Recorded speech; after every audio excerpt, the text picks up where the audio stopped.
حتی تصورش هم عجیبه. یه مسافر از دهه‌های قبل یهو وسط دنیای امروزی ظاهر بشه بدون اینکه بدونه چطور این اتفاق افتاده. این داستان اونقدر عجیبه که مرز بین واقعیت تخیل رو قاطی میکنه. میخوام براتون داستانی رو بگم که دقیقاً همین ماجرا رو روایت میکنه. مردی که میگه از سال 1958 یهویی به زمان حال سفر کرده. من رامتین هستم و اینجا کانال داستان‌های جهان هست، جایی که از رازهای جهان از قدیم تا الان رو میشنوید. این داستان درباره سفر در زمانه. شاید اول شبیه فیلم‌های علمی تخیلی به نظر بیاد، ولی پشت این داستان مرموز یک سری حقایق هست که قطعاً ذهن شما رو درگیر میکنه.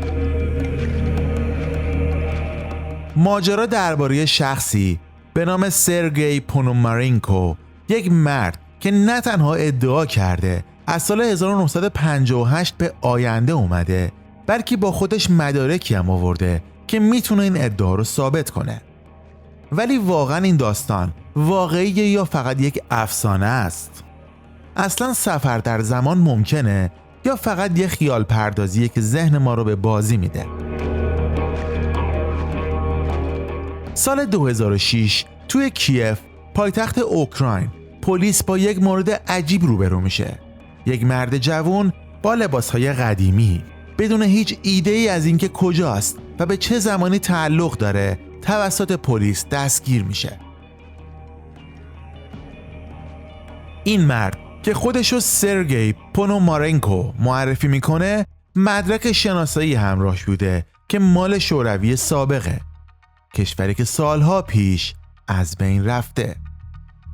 تا اینجا قضیه خیلی عجیب به نظر میاد، ولی فقط شروع ماجراست.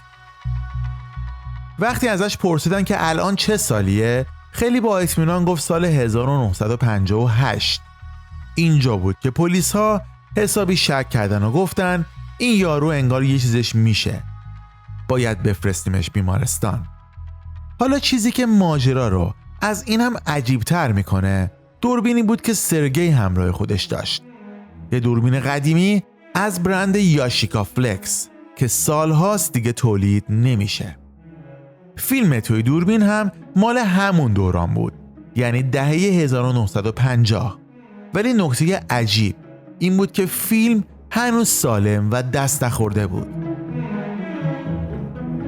وقتی یک متخصص عکاسی به نام وادیم پویسنر فیلم رو ظاهر کرد، عکس‌هایی از کیف قدیم پیدا شد. عکس‌هایی که کاملاً با دهه 1950 همخونی داشت.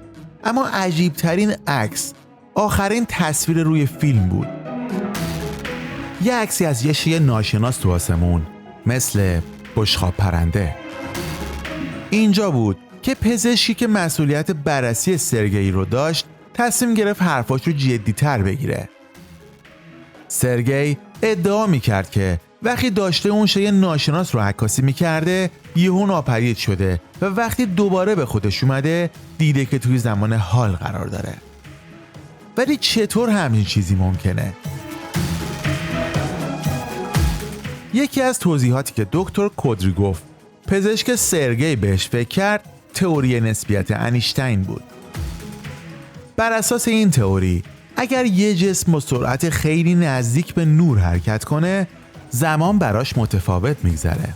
یعنی ممکنه برای سرگئی چند لحظه گذشته باشه، ولی در واقع توی دنیای ما 47 سال گذشته باشه. ولی آیا این تئوری میتونه واقعا سفر در زمان رو توضیح بده؟ شاید، ولی اینجا فقط پای علم وسط نیست.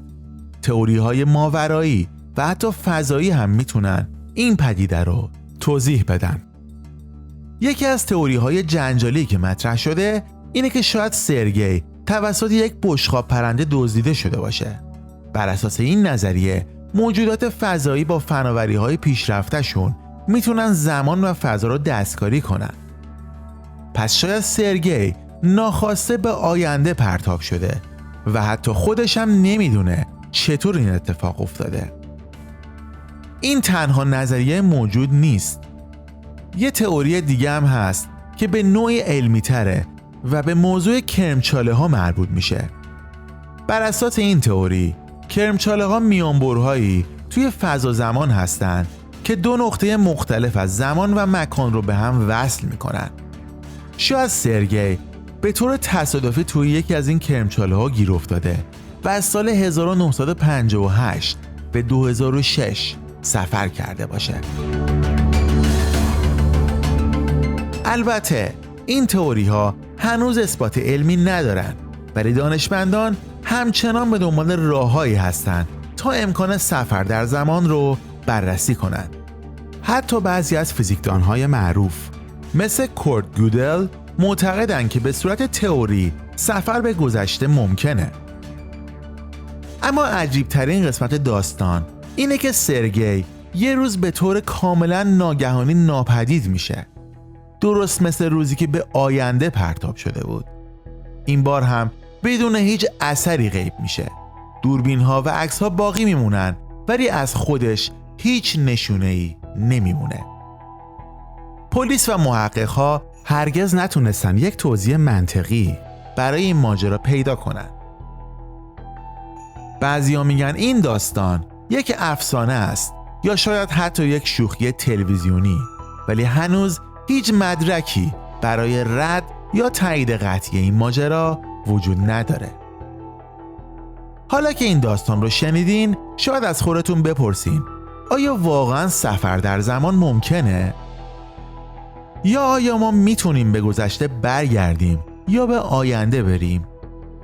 واقعیت اینه که علم هنوز جواب قطعی برای این سوال نداره، ولی چیزی که واضحه اینه که انسان همیشه دنبال این بوده که از محدودیت‌های زمان فراتر بره.